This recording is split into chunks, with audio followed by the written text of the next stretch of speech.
വഖഫ് ബില്ലിന്മേൽ രാജ്യസഭയിൽ ചർച്ച ആരംഭിച്ചു. കിരൺ റിജിജുവിന്റെ ബിൽ അവതരണം പൂർത്തിയായി. വിവരങ്ങളുമായി ഇപ്പോൾ സി ജോസഫ് ദില്ലിയിൽ നിന്ന് ചേരുന്നു. സിബി, ഇന്നലെ ലോക്സഭയിൽ 12:45 വരെയായിരുന്നു ചർച്ച നീണ്ടത്. അതിനുശേഷം ബില്ല് പാസ്സാക്കുകയും ചെയ്തു. ഇവിടെ രാജ്യസഭയിൽ 8 മണിക്കൂറാണ് ചർച്ചയെന്ന് മനസ്സിലാക്കാൻ കഴിയുന്നു. എങ്ങനെയാണ് ഇപ്പോൾ ചർച്ച പുരോഗമിക്കുന്നത്? സിജു, ഇപ്പോൾ രാജ്യസഭയിൽ ഈ വഖഫ് ഭേദഗതി ബില്ല് ന്യൂനപക്ഷ ക്ഷേമ മന്ത്രി കിരൺ റിജിജു അവതരിപ്പിച്ചു കഴിഞ്ഞു. ഇപ്പോൾ ഈ ചർച്ച ആരംഭിച്ചിട്ടുണ്ട്.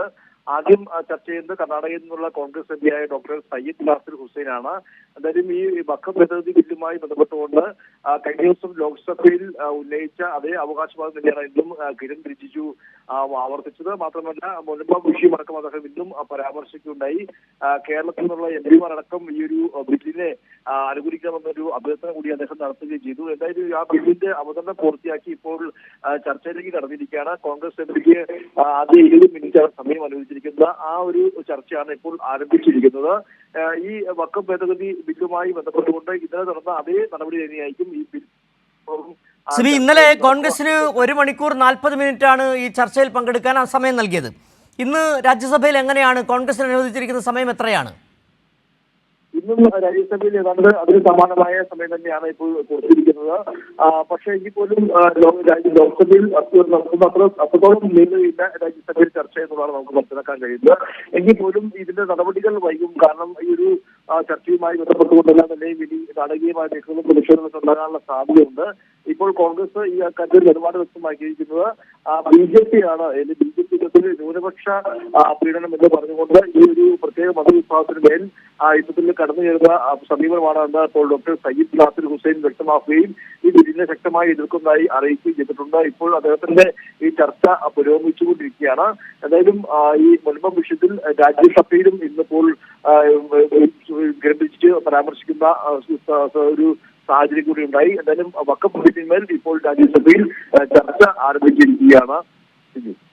സിബി, കഴിഞ്ഞ ദിവസം നമുക്കറിയാം ഈ കോൺഗ്രസിന്റെ നിലപാട്. കോൺഗ്രസ് ഈ വിഷയത്തിൽ വഖഫ് ബില്ലിനെതിരാണെങ്കിൽ പോലും രാഹുൽ ഗാന്ധിയും പ്രിയങ്ക ഗാന്ധിയും എടുത്ത നിലപാട്. പ്രിയങ്ക ഗാന്ധി ചർച്ചയിൽ പങ്കെടുത്തത് പോലുമില്ല, വോട്ടെടുപ്പിലും പങ്കെടുത്തില്ല. രാഹുൽ ഗാന്ധി വളരെ വൈകി ലോക്സഭയിൽ എത്തുന്ന സാഹചര്യം. ഇന്നിപ്പോൾ രാജ്യസഭയിൽ എടുക്കുന്ന നിലപാട് എന്താണെന്നുള്ള കാര്യത്തിൽ രാജ്യം ഉറ്റുനോക്കുന്നുണ്ട്. ഒപ്പം തന്നെ എടുത്ത് പറയേണ്ടതാണ് CPM എടുത്ത നിലപാട്. പാർട്ടി കോൺഗ്രസ് നടക്കുമ്പോഴും കൃത്യമായി പങ്കെടുക്കേണ്ട MPമാരെ അടക്കം പാർലമെന്റിലെ വഖഫ് ബില്ലിൽ ചർച്ചയിൽ പങ്കെടുക്കുന്നതിനായി അനുവദിച്ചിരിക്കുന്ന ഒരു സാഹചര്യം വളരെ കൃത്യമായി ഇന്നലെ തന്നെ നമ്മൾ കണ്ടതാണ്. വലിയ തരത്തിലുള്ള പ്രതിഷേധങ്ങൾ, വലിയ തരത്തിലുള്ള വാഗ്വാദങ്ങളൊക്കെ ലോക്സഭയിൽ നടന്നാണ്. സമാനമായ ഒരു സാഹചര്യം തന്നെയാണ് ഇന്ന് രാജ്യസഭയിൽ നമുക്ക് കാണാൻ കഴിയുന്നത്. രാവിലെ രാജ്യസഭ MP ജോൺ ബ്രിട്ടാസ് തന്നെ മാധ്യമങ്ങളോട് പറഞ്ഞ് രാജ്യത്തെ ജനങ്ങളെ ഭിന്നിപ്പിക്കുന്ന ബില്ലാണിത്. ഇത് ന്യൂനപക്ഷങ്ങളെ ഒന്നാകെ ബാധിക്കുന്നതാണ്, പിന്നാക്ക വിഭാഗത്തെ ബാധിക്കുന്നതാണ്, മുസ്ലിം ജനവിഭാഗത്തെ മാത്രം ബാധിക്കുന്നതല്ല.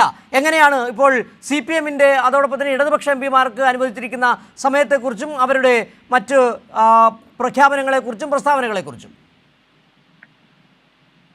സിജു, എന്തായാലും ഈ ഒരു വിഷയവുമായി ബന്ധപ്പെട്ടുകൊണ്ട് കോൺഗ്രസിൽ നല്ലൊരു ആശയക്കുഴപ്പം ഉണ്ടായിരുന്നു. അതിന്റെ ഭാഗം തന്നെയൊക്കെയാണ് ഇപ്പോൾ ഈ കഴിഞ്ഞ ദിവസം ലോക്സഭയിൽ രാഹുൽ ഗാന്ധി സംസാരിക്കാത്തത്. പിന്നെ പ്രിയങ്ക ഗാന്ധി അതിൽ നിന്നും മാറി നിൽക്കുന്ന, അല്ലെങ്കിൽ പ്രിയങ്ക ഗാന്ധി ഈ ഒരു സഭയിൽ എത്താത്ത ഒരു സാഹചര്യമുള്ളത്. ഇപ്പോൾ നമുക്ക് ലഭിക്കുന്ന വിവരം അനുസരിച്ച് പ്രിയങ്ക ഗാന്ധി വിദേശത്തായിരുന്നു, അതുകൊണ്ടാണ് എത്താൻ കഴിയാത്തതെന്നുള്ള ഒരു മറുപടിയാണ് ഇപ്പോൾ ലഭിച്ചിരിക്കുന്നത്. പക്ഷേ എങ്കിൽ പോലും ഈ രാജ്യസഭയിലേക്ക് വന്നാൽ രാജ്യസഭയിലെ പ്രതിപക്ഷ നേതാവായ മല്ലികാർജുൻ ഖാർഗെ ആണ് ആദ്യം സംസാരിക്കുന്നത് എന്നുള്ളതായിരുന്നു നമുക്ക് കരുതിയിരുന്നത്. പക്ഷേ ഇവിടെ സംസാരിക്കുന്നതും ഡോക്ടർ സയ്യിദ് നാസിർ ഹുസൈൻ ആണ്.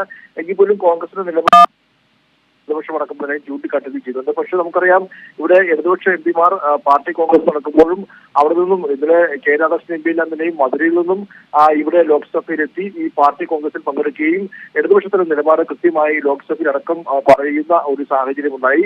ഏതാണ്ട് അതിന് സമാനമായി തന്നെ രാജ്യസഭയിലും ഇപ്പോൾ ഇടതുപക്ഷ MPമാർ എല്ലാം തന്നെയും പാർട്ടി കോൺഗ്രസിൽ പങ്കെടുക്കേണ്ട ഡോക്ടർ ജോൺ ബ്രിട്ടാസ് അടക്കം എല്ലാം തന്നെയും രാജ്യസഭയിലുണ്ട്. അദ്ദേഹത്തിന് ഏകദേശം ഒരു വൈകിട്ട് 5 മണിക്ക് ശേഷമായിരിക്കും അദ്ദേഹം സംസാരിക്കുക എന്നുള്ളതാണ് നമുക്ക് ലഭിക്കുന്ന വിവരം. ജോസഫാണ് ദില്ലിയിൽ നിന്നുള്ള വിവരങ്ങൾ നൽകിയത്. വഖഫ് ബില്ലിന്മേൽ ലോക്സഭയിൽ ചർച്ച ആരംഭിച്ചു. 8 മണിക്കൂറാകും ചർച്ച ഉണ്ടാകുമെന്നാണ് മനസ്സിലാക്കാൻ കഴിയുന്നത്.